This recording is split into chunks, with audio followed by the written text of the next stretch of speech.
Thanks for tuning in to The World We Want, the NAAEE Podcast. Today's episode was recorded in person at NAAEE's 53rd Annual Conference in early November 2024.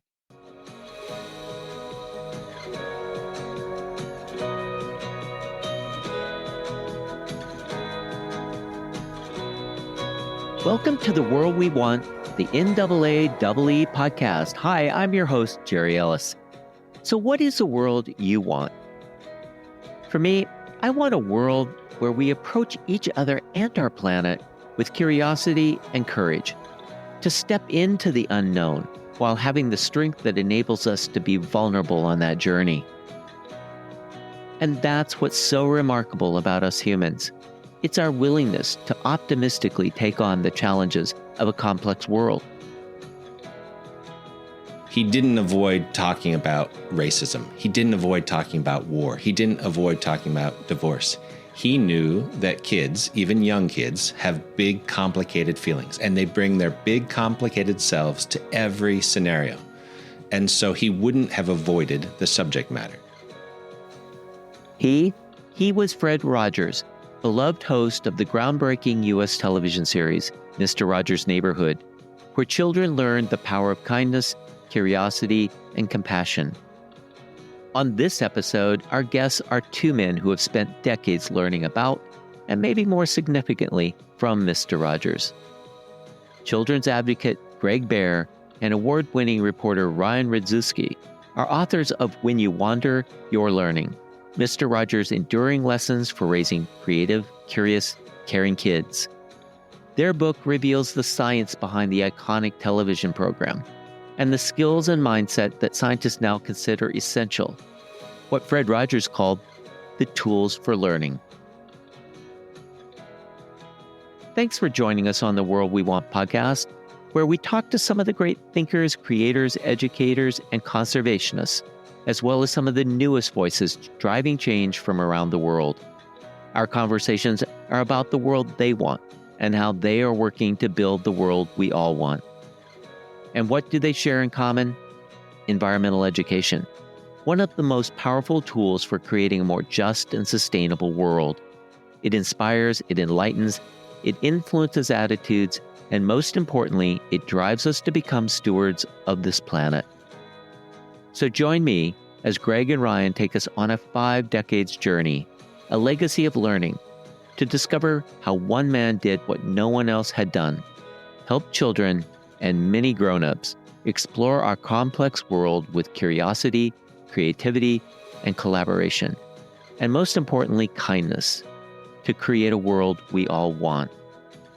But before I jump into my conversation with Gregg and Ryan, if you're new to the podcast or to environmental education in general, you should know that the World We Want podcast is a production of the NAAEE, the North American Association for Environmental Education. Ryan, Gregg, welcome to The World We Want. It's great to have you both with us. Thanks for having us. We're really excited to be here. Yeah, what other podcast would we want to be on, right? Well, you have your own podcast. I assume you want to be on that podcast. Some days. Tell me a little bit about why you're connected to Fred Rogers and why you're connected to early childhood learning. You want to start, Gregg? Sure.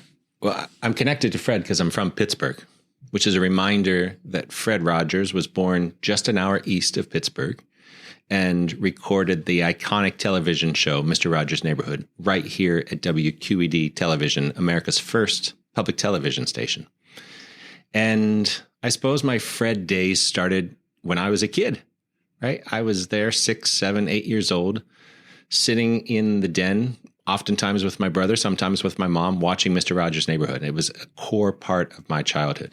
Fast forward decades, I moved back to Pittsburgh as a young professional, and I had occasion to meet Fred Rogers and then to get to know his wife, Joanne Rogers, quite well during the last 20 plus years of her life. And I work in the field of education, particularly in the field of education philanthropy, a space in which I've worked for 20 years now, supporting teachers and museum exhibit directors and librarians and all of those caring adults that support creative learning opportunities for kids in and out of school. And in the course of that work, my colleague here, Ryan, and I get a chance to read a lot. to understand what's happening in learning. How can we make learning experiences better for kids?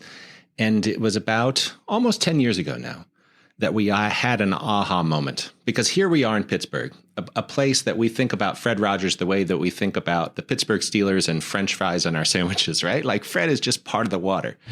And we have an emotional connection to him. But what we began to realize as we were reading literature about learning, coming from learning scientists right here in our own backyard at Carnegie Mellon University or the University of Pittsburgh or for places around the country, is that learning scientists, as they were talking about learning and what we need to do for kids, were writing papers that increasingly to us read like scripts from Mr. Rogers' Neighborhood. You're kidding. And that was our light bulb, right? Like, we're like, could we represent Fred as a learning scientist? Was he one? How did he prepare his work? How did he do what he did? And what are the connections we could draw between today's learning science and what Fred was doing more than half a century ago? And lo and behold, digging into the research, digging into the archives at St. Vincent College at the Fred Rogers Institute, talking with so many of his still living colleagues, we realized there's a story to tell about Fred that goes beyond that emotional connection, beyond that red sweater that all of us remember so well. And yeah, I remember the first time I went to a learning science conference, and I think I expected something very different than what I experienced. I'm a former teacher, so I thought I was going to go in and hear lots of nuts and bolts sort of pedagogical stuff, lots of charts and graphs. And, what these scientists were talking about is exactly what Gregg just explained. They're asking questions like, how do we make sure kids feel safe? How do we make sure that they know somebody out there cares about them? How do we make sure that they feel, as Fred used to say, loved and capable of loving? And, once we started hearing that, and especially as a former teacher, I looked at it and I thought this was everything that was missing from my own classroom. We don't always think of Fred Rogers as an educator, someone who we can continue to learn from today. Now, of course, he is the nice guy as in the sweater that we all remember him as. But there's so much more that we can continue to learn from Fred and many of the people who he worked with, many of whom are still creating programming and children's media and working in education today. So he's got this incredible legacy, not only as a television creator and a television host, but as an educator. And he left us, as his wife Joanne wrote in the foreword to our book, the blueprints for what modern learning can and ought to look like. I want to get into that book in a short bit. So then how did you two connect? Where did that link came that you end up sitting here talking to us? It was actually in a hotel, not unlike this one, just actually around the block from where we're sitting. And we got to talking about writing and about our work and about Mr. Rogers, of all people. We started working together, that was probably in 2013, 2014, on all sorts of things. Like Gregg said, we work in education philanthropy. So we were researching and writing about things like playgrounds, things like what might responsible technology use look like in classrooms, that sort of thing. And we realized, after a while, we'd build up this pretty substantial body of work, all of which could be tied back to the lessons that Fred Rogers left for us. And I remember Gregg saying, we should write a book. And I thought, we're never going to do that. Yeah, but let me go back. Let me go back to where it starts in many ways, because life connected us. Yeah, I found in Ryan someone whose words seemed to match my own words, and at the time, I was pressed at work, and I had been given the honor and invited to give a talk at West Virginia University as the commencement speaker for the School of Education. I intentionally didn't tell this story, by the way. And I turned to Ryan and said, I'd like to give a talk that somehow integrates great learning with John Denver's country roads and a Fred Rogers sensibility. And I walked out of that meeting thinking, I'm never going to write again. Why did I go into this? I should have been an accountant. I don't even begin to understand how this is going to work. And, we worked on that speech for a while and we pulled it off. And we realized in doing that I think we started to unravel many of the threads that later became When You Wonder You're Learning, that sensibility of looking to Fred as somebody who left us the blueprints for learning and in many ways for life. And it was a really good talk. I think so. I didn't give it, but I watched it virtually and applauded. It's sometimes it's those talks that you come into and you're just like, I don't know if this is ever going to work. And, but they often resonate with people in a way in which you never could have imagined. And isn't that where sparks and innovation happens? It's in those complementary things that are familiar to us. And we just think, what happens? How might we put these things together? Well, I mean, we always talk about those aha moments, right? That motivate us all in life. And most of the time, you might know something, you might be a little prepared, but it really comes at you out of the blue and catches you off. I think, when you're taking a risk, and that talk and this idea was definitely taking a risk. And, I think it makes you feel more alive to your work when you're not quite sure how it's going to land or if it's even going to work. But the more of those risks you take, the more you open yourself up to those aha moments. And those aha moments can become something really, really big and important. And it was a little bit of a risk representing Fred Rogers as a scientist. Absolutely. Right? Like, here's an emotionally loved person, part of core memories, and representing them as what could have been perceived as a staid, rule-bound scientist. In the background of all this, as we're discussing and thinking about what this book might look like, was this incredible resurgence of Fred Rogers in our culture. So we had a biography come out. We had Max King's biography. We had Morgan Neville's amazing documentary. And then we had just found out Tom Hanks was going to play Mr. Rogers. And so we're talking about this with the backdrop of suddenly everyone's talking about Fred again. And I think there was an enormous sense of responsibility and, for me at least, anxiety. How do we possibly write a book that lives up to the legacy of somebody who so many people love and how people have so many strong feelings about? There's a story, I think it might have actually been in this hotel, of Tom Hanks going up the elevator, and then some random person gets on and sees he's standing in the elevator with Tom Hanks. And instead of being starstruck and saying, "Oh my gosh, Mr. Hanks, I'm a huge fan," the person said, "Hey, I know you're in town to play Mr. Rogers, and I want you to know that we take him really seriously in Pittsburgh, so you better not screw it up." So that's the kind of person Fred is to us. And so it was having the permission and the encouragement of Joanne Rogers that I think really got this off. Yeah, that was one of the first 2 phone calls we made before we even pursued this idea. The scientist part. And I wonder if you take somebody who's so beloved and came across as so gentle and caring. I guess where I'm going with that is, if you present him as a scientist and he thought about these things scientifically, was he manipulating people? Was that whole persona of the sweater and being gentle and nice, was that just a manipulation of all of us? Yeah, I think one of the major fears at the beginning was, are we going to spoil the magic, right? By deconstructing what Fred did and trying to reveal the methods. It's almost like a magician doesn't reveal his or her tricks, right? I think the effect, though, I was worried that if we reveal all this to an audience, people aren't going to see him as Fred, as this special person who he very much was. But I think for us, the effect was the opposite, because when you realize how much intention and research went into every moment of this television program. You can pick any scene from almost 900 episodes. And if you understand the learning science, you can say, oh, Fred's doing that because, X, Y, Z reason. And then you realize that Fred did that for every scene for almost 900 episodes for more than 3 decades. And you realize the sheer amount of effort and intention and will that went into what he did. And in our eyes, I think it only made him more impressive that somebody with an amazing team, to be sure, was able to sustain that kind of effort for so long, because, as he used to say, he wanted to give the best he could. And he really, really did. He never winged it. In fact, there was a story when Fred was helping another team get a children's television program off the ground. And somebody said, we're going back and forth on a really difficult scene. And someone said, yeah, it's for kids. Who cares? Let's just do it and go. And Fred said, absolutely not. Because it's for children, we have to get it right. And Fred got it right for decades. And he could only do that through turning to science and turning to experts and being absolutely intentional and deliberate about every decision, no matter how small it might have seemed. How intuitive do you think it was in the beginning? No, it wasn't intuitive at all.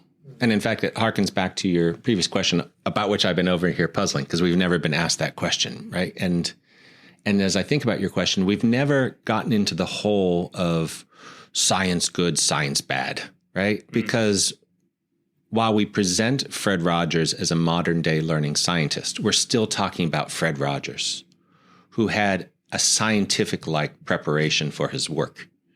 And Ryan used the verb deconstructed. So as we deconstruct how did Fred do what he did, what we can do is tell a story about a young man who's preparing for his livelihood, something to which any of us can relate. And there he is studying at the University of Pittsburgh. He's studying at the Pittsburgh Theological Seminary. And he decides that he wants to use this technology that he knows is so attractive to kids, the technology of television. And he said, how do I make what's attractive good? And when he decided he wanted to essentially take that technology and minister with it, his teachers there said, well, Fred, you better learn something about child development theory and practice. And that's the part of the story that was so then illuminating for me and Ryan, and I think illuminating for all of us as adults, because we can picture Fred as the student who's then studying with folks at a place called Arsenal Family and Children's Center here in Pittsburgh. Still operating, right? And studying with the likes of co-founders Dr. Benjamin Spock and Margaret McFarland. And then having the opportunity to study with Eric Erickson and other child development practitioners and psychiatrists and psychologists and masters of their time, and absorbing all of that. And then years later, we see that science in the most seamless ways possible. Well, we don't notice it unless it's pointed out to us, because it is so seamless, the ways in which that science comes through that harkens back to his time studying with Spock and Margaret McFarland and others. So in so many ways, Fred's work wasn't intuitive. It was very planful, very deliberate, very intentional. We sometimes joke that he was almost too good at it. I mean, it's really... the science is so well blended with art and with stories and songs. And Fred wrote like 13 operas and 200 songs. And all of this, if you look at it closely and you understand the learning science he was using, you can again see what kinds of decisions he was making in every song, every opera, every piece of clothing he put on. And there were times where, this could be incredibly frustrating, as you might imagine. You're trying to create a television program and everything has to be based in some sort of intention. There were times when Fred would stop in the middle of the shoot, which was extraordinarily expensive to do at the time. And he would just walk up the street from WQED, where they were filming, to the University of Pittsburgh, where his mentor, Dr. Margaret McFarland, was a psychiatrist and his, lifelong friend. And he would sit down with her and he'd say, we're struggling with, should we call this episode Little and Big or Big and Little? And they would talk about it. And then Fred would walk back down to the studio. They would reshoot once he knew he had the scientifically grounded answer. And then they would go on. It's just, it's kind of incredible how closely he was paying attention. So that's what I'm fascinated by with Fred, is the storytelling piece of it, which you were mentioning, whether it's an opera or whatever it is, it's storytelling. If he was doing that show now, and it was about environmental education, that was the core. How would he approach that, do you think? If your listeners could see our eyes, right? We step back because we would never want to step in and pretend to know what Fred would do here at this very moment. But what we can do is look at his work and notice that he didn't avoid hard subjects. He didn't avoid talking about racism. He didn't avoid talking about war. He didn't avoid talking about divorce. He knew that kids, even young kids, have big, complicated feelings, and they bring their big, complicated selves to every scenario. And so he wouldn't have avoided the subject matter. And I suppose at best we can look at discrete programs or an entire week that he did in, I believe it was in the early 90s, all around environmental education. So there are probably lessons to learn from what he actually did. But I think most importantly is he wouldn't have avoided it. He wouldn't have avoided it. Yeah. And, one thing that I've been thinking about a lot recently, so for our listeners, we're recording this on Election Day. There are a lot of fraught political topics on the table right now, to put it mildly. Climate change is certainly one of them. And Fred had this way of communicating that was incredibly bridging. And he used to say that people don't, you don't change people's minds by pointing a finger at them. People only change in relation to somebody who loves them. And you can see that love pervading everything that Fred did. And, you could criticize that approach and say, well, some people need to have a finger wagged in their face. And maybe that's true.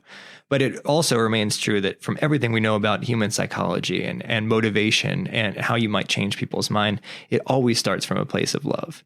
And far from being sort of wishy-washy or both sides-ish, I think that that's an incredibly brave way to approach things like climate change, to start with love, to refuse to judge someone. And if you want to bring them around to believing whatever it is that you believe, you have to come to them from a place of fellowship, from a place of respect, from a place of deep listening and loving speech. And we see that again and again in the neighborhood. And to paraphrase Fred, anything that's mentionable is manageable. Hi, everyone. I'm Carrie Albright from NAAEE. Thanks for tuning into The World We Want, the NAAEE podcast, and learning more about the educator, scientist, and friend that was Mr. Rogers. In just a minute, we'll hear more from Ryan and Gregg on how Mr. Rogers' practices have since been adopted in classrooms, research, and households. The World We Want is a project of the North American Association for Environmental Education. We share the stories of changemakers and educators who are working to create a more just and sustainable future. Be a part of that change. Visit our website, naaee.org, to see what's happening across the country and the world through this environmental education network. If you're enjoying what you're hearing, please consider adding a rating, a review, or subscribing wherever you listen to your favorite podcasts. And if you know someone who might benefit from a little of Mr. Rogers' messaging too, please share this episode with them. And you can find NAAEE on Facebook, Instagram, LinkedIn, and YouTube. Now, back to Jerry, Gregg, and Ryan to hear more about how Mr. Rogers' legacy of magic and science lives on, nurturing the curiosity and care of children, adults, and educators alike. What's interesting is we seem to divide the science from the human being. And that's what I'm hearing from you guys about Fred, is he combined those two. And I think about what Fred Rogers did on that show. And if you just took that show and he walked outside, the impact that would have on children. One of our favorite days in researching When You Wonder You're Learning was going to visit the Fred Rogers archive in Latrobe, which is where Fred was born. They still house all of his papers there. So if you walk into this office, this archive, it's just sort of a bland office room, fluorescent lighting and lots of boxes. But in those boxes are 50 years worth of correspondence to Fred, from kids, from their parents, from their teachers, from adults who just were thanking Fred for being a presence in their lives. And what's amazing is that Fred responded to every letter he got. So if your listeners, if you wrote a letter to Mr. Rogers, you can probably go find it in the Fred Rogers archive. And you can see in the margins of these letters, Fred making notes and thinking about how he's going to respond. And that was our first indication that the neighborhood, even though television is a one-way medium, Fred talking to us, he also made it a conversation. He was listening. He was out there walking on the land, metaphorically speaking. He knew what was on his listeners' minds, and you could draw a direct through line between what their concerns were. And they would share some heartbreaking concerns, as you can imagine, with Fred in these letters, with what he is then talking about and how he's talking about it in Mr. Rogers' neighborhood. He was very much a listener as much as he was a presence on the television screen. Well, and among other things, when he thought about connecting with people, he always reminded himself and his viewers to start in a familiar place, right? So if we were instead at a conference with machinists who wanted to show us how things are built and made, right? I could imagine those machinists wanting to pull out the parts and talk about the mechanical engineering and what's happening. And so one of the things that Mr. Rogers did when he was trying to connect his viewers to hard or complicated subjects is that he started in a familiar place.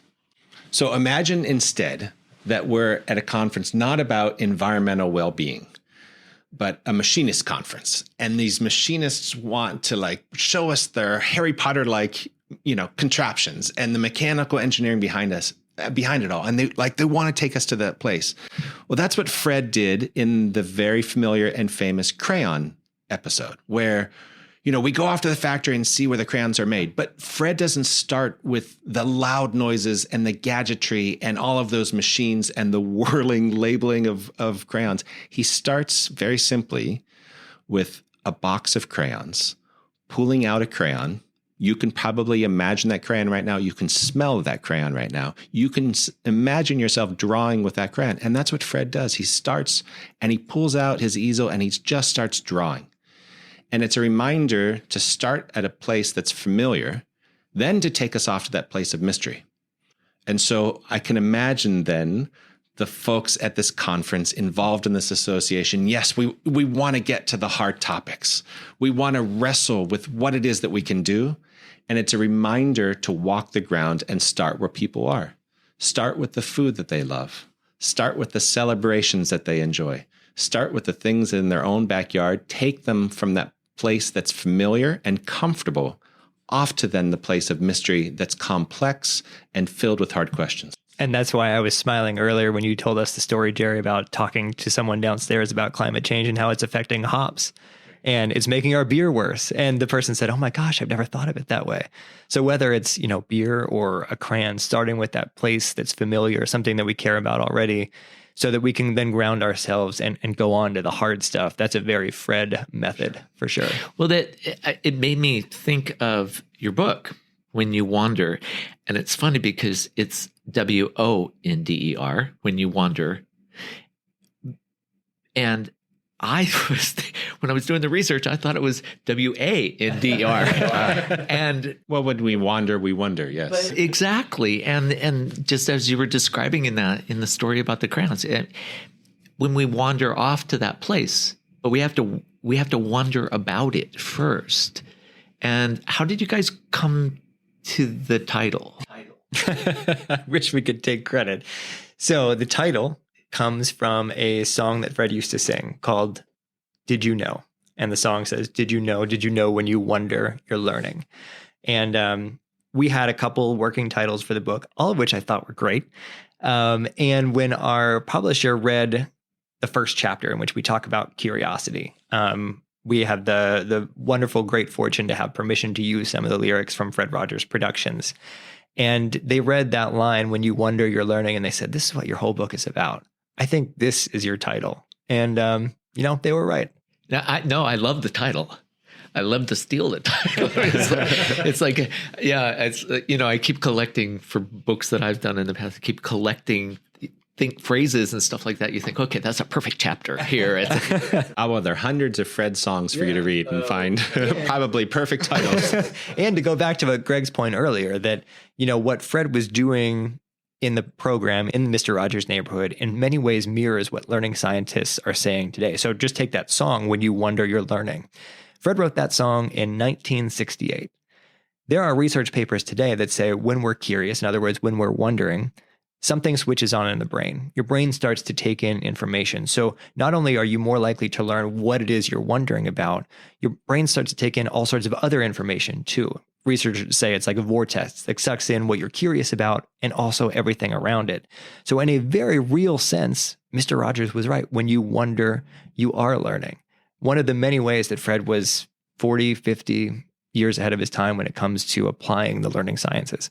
Well, that's why a minute ago I was talking to you about environmental education, and I feel like sometimes we just have edged too far to the science side of it. We've sort of forgotten the wonder and the awe and the magic of it. Mm-hmm. I wanted to ask you both about your learning, your perspectives. I know digital learning is important to you both. And how do we incorporate those things? How do you see those incorporated in education in general, especially environmental education, since we're here at this conference? How do we incorporate digital learning without making it the path rather than just a tool? Well, that's the thing. I think you think about it just as a tool.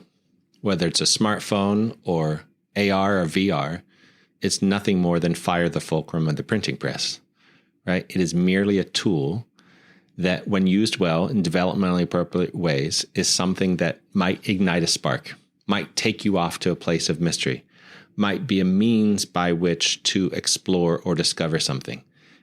And I think when we just are plain about that it's merely a tool, then we don't get caught up in the technological pace of it all. Yeah, there's we talked to somebody in the book named Hedda Sharapin. Now, Hedda was a producer in Mr. Rogers' Neighborhood. She worked all the way back with Fred on the very first day of production in the late 1960s. Still working in education today, still here in Pittsburgh, still an incredible educator in her own right. And, we were asking her for examples of Fred-like things that educators are doing out there in the world. And she gave us this. Do you want to talk about the Ask It basket? Sure. We'll come back to digital tools, but it's important to understand what this Ask It basket is.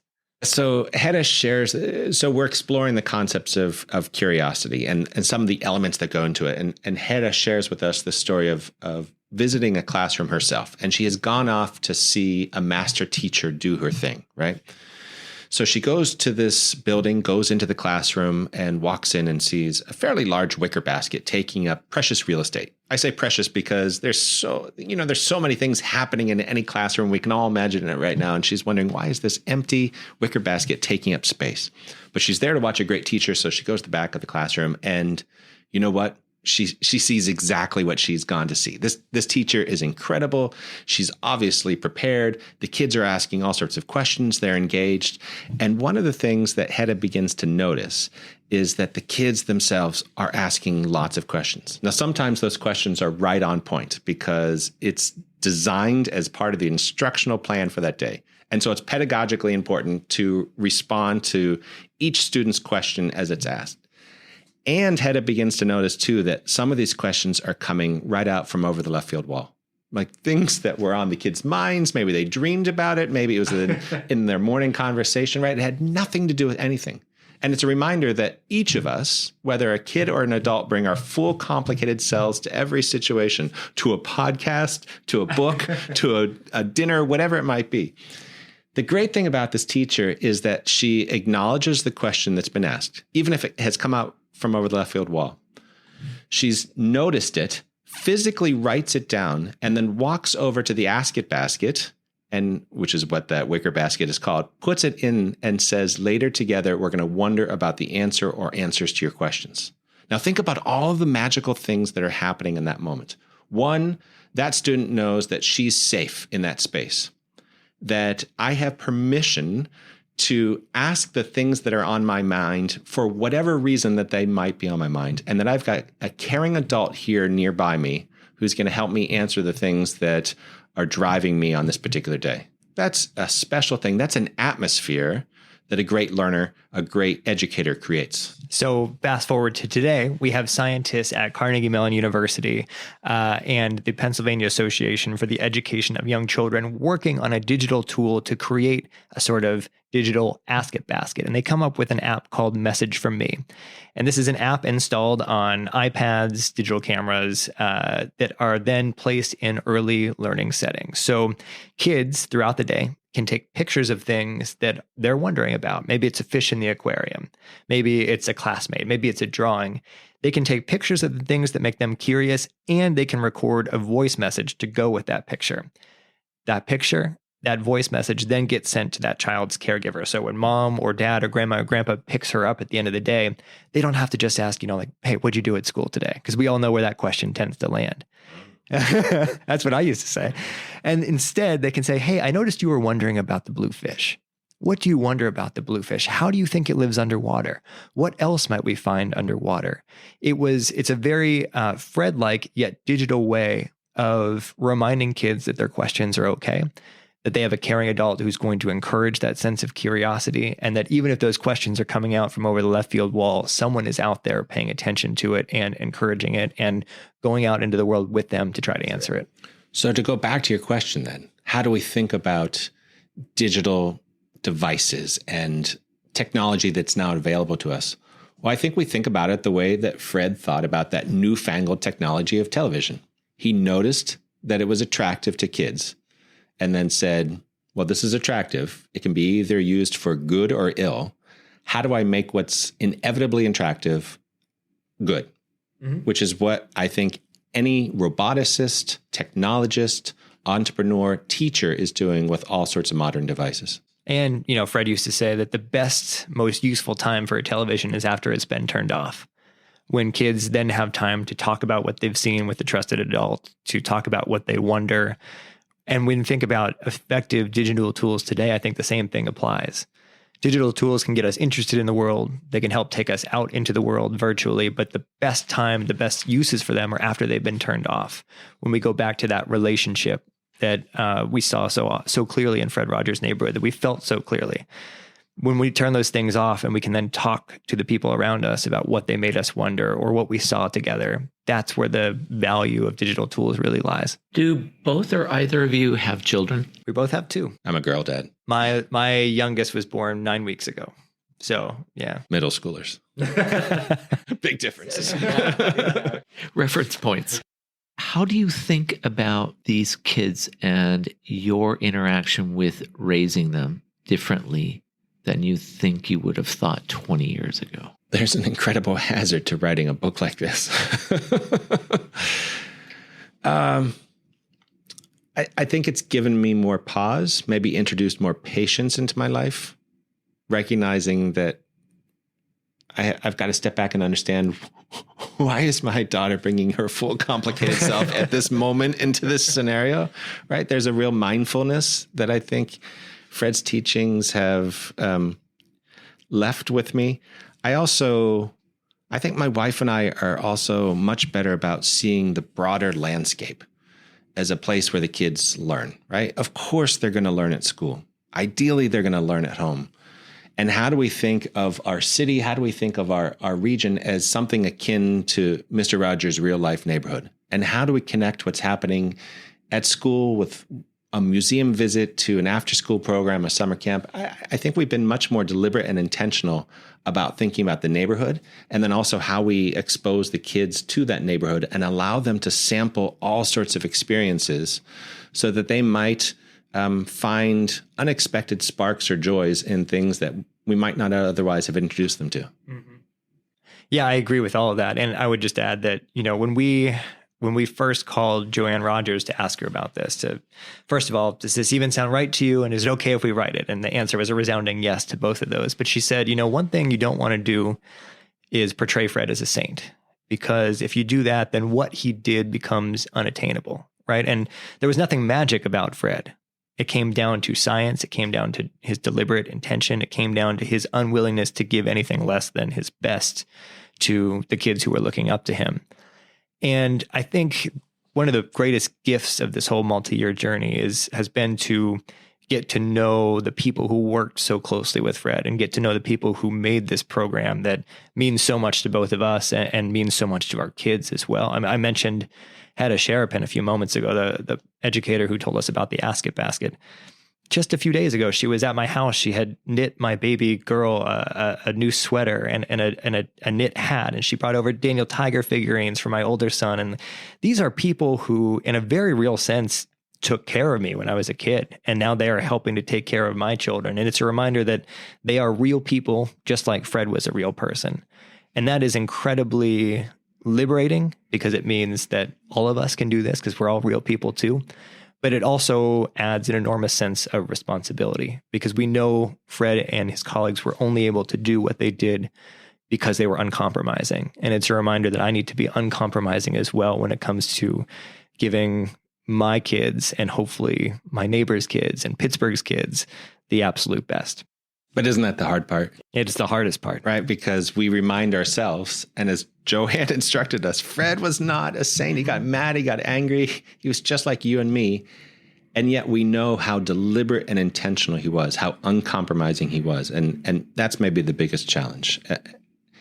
Do I give enough time, space, thoughtfulness? Do I slow down enough myself to be deliberate and intentional? Mm-hmm. And most days the answer to that is no.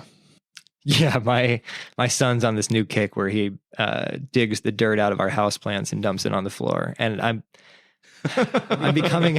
working on becoming more patient. But, I know he's exploring. And what is he wondering about what's under that dirt? This is environmental education at its core. This is bringing it home right there. I do want to ask you one last question, because this is called The World We Want. And I think, Gregg, I think it was on your website that I read this. And this is actually something that Fred apparently said. Right. Often when you're at the end of something, you're at the beginning of something. And that's exactly where we find ourselves now. What something else will look like is largely up to us. And I thought that was so beautiful because it is what we designed this podcast to be. What is the world we want? And that's largely up to us. So I'd love to ask both of you that question. What is the world you want out of this that maybe is the world we all want? It is such a great question, and so much so that I want to hear first from Ryan. He's stalling. He's trying to think of an answer. It is. I love the question. And it makes me think of, when we were researching this book, George Floyd had just been murdered. COVID was in full swing. There were protests outside our window. It was a hard time for everybody. And it felt at first, I was like, well, is it even responsible to spend this time watching a children's television program, right? Is it escapism to just spend all day watching Mr. Rogers? And what really shocked us is that, the neighborhood, we remember it as this sort of beautiful, sunny place, and it often wasn't. Fred went to some really dark places. He grappled with really difficult issues, as Gregg mentioned earlier. And so we were trying to think, why do we remember the neighborhood so fondly when Fred really portrayed it, the world as it was rather than the world as he wanted it to be? And it makes me think of a quote from Mary Rawls, who was an actress on Mary Rawson, who was an actress on Mr. Rogers' Neighborhood. And she said that in the neighborhood, violence and war and hatred and intolerance are not painted out of the picture, but neither are they allowed to destroy the canvas. So I think what I want is a world where adults are unwilling to let those things, are unwilling to let the world as it is destroy the canvas of what could be.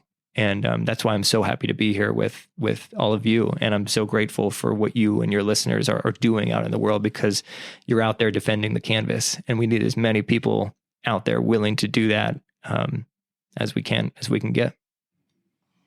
Well, thinking of that canvas, honestly, for about 25 years, I've been writing and rewriting an article that stays on my desk.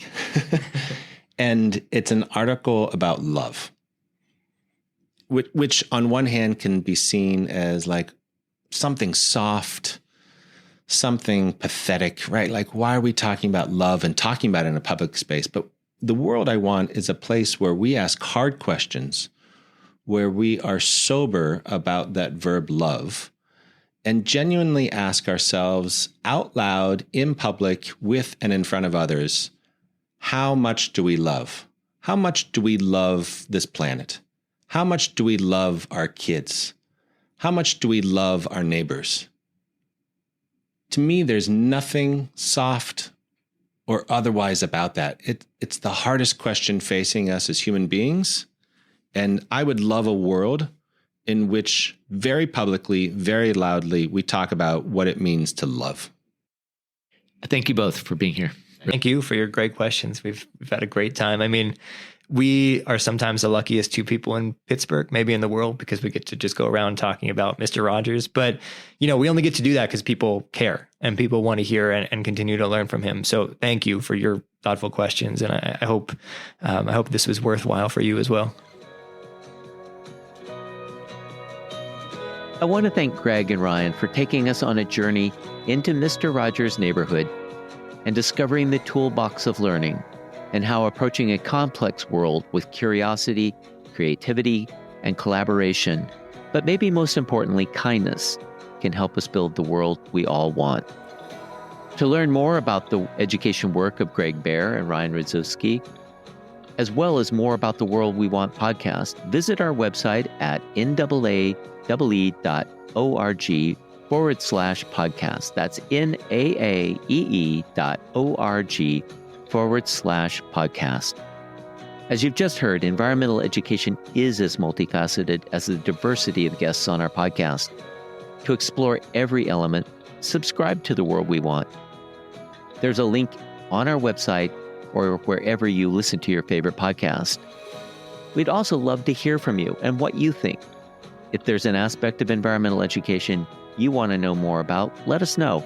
Email us at podcast@NAAEE.org. The World We Want podcast is a production of NAAEE, the North American Association for Environmental Education. A special thanks goes out to our entire team, Carrie Albright, Judy Browse, Jimena Cuenca, and Stacy Pierpoint, with additional production support from Globio. Learn more about Globio at globio.org. And a special thanks to you for being a part of the world we want. A better world starts with each of us. Together we can build the world we want.